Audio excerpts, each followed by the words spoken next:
Okay, in this series, we're going to share 3 simple principles for discipleship and really for disciple making. The goal is to help you apply Truth 12 from foundations that we're called to make disciples. Remember, Matthew 28, Jesus came to his disciples and he said to them, "All authority in heaven and on earth has been given to me. Therefore, go and make disciples of all nations." Now remember, this simply means that we're called to help people pursue God. Let's go back to that picture. We learned that discipleship, full circle discipleship, looks like this. We start by trusting Jesus. We learned that in 101, and we live to honor God, and we learned that in 201. And then we, of course, mature by helping people. We learned that in 301.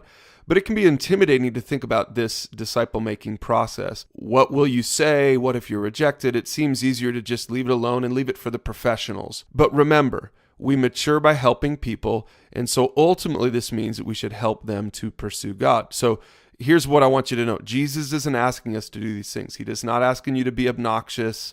He's not asking you to hand Bibles out to strangers. He's not even asking you to become preachers. We're not talking about becoming evangelists or televangelists. See, Jesus didn't do discipleship like this, and we don't have to either. Jesus used a simple strategy to make disciples. He did it through relationships.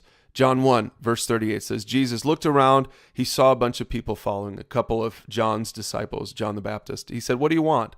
This is at the beginning of Jesus' ministry. And they said, "Rabbi, where are you staying?" And Jesus simply said this, "Come and see." See how invitational he was? He wasn't being obnoxious. He wasn't forcing anything down their throats. He just said, "Come and see." It says the next day Jesus decided to go to Galilee. And he found Philip, another guy, and he said to him, "Come, follow me." How simple. How simple is that, this invitational discipleship, this relational discipleship? And this is what happened.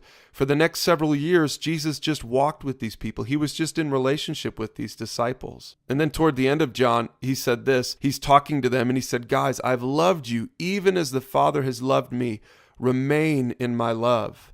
And in verse 12, he says, "This is my commandment. Love each other in the same way I have loved you." See, he was giving us this first principle that discipleship happens in relationship. If we love people like Jesus loved his disciples, then we're going to see discipleship just naturally happening. So here's what you should do. Start with the people you already know and love in your life. If you're a parent, start with your kids. Parents, you're called to disciple your children. We can also help people who are already Christians. So we can invite our Christian friends. We can pour into the lives. We can even disciple our Christian friends. We'll talk more about that in this playlist. And then, of course, you can disciple your non-Christian friends. You can be invitational to the people who don't know Jesus, who might be interested in knowing Jesus. And the best person to reach those people is you, because you already have a relationship with those people. So why don't you hit pause and talk about it, and be sure to check out some of the other videos in this playlist to go deeper into this topic.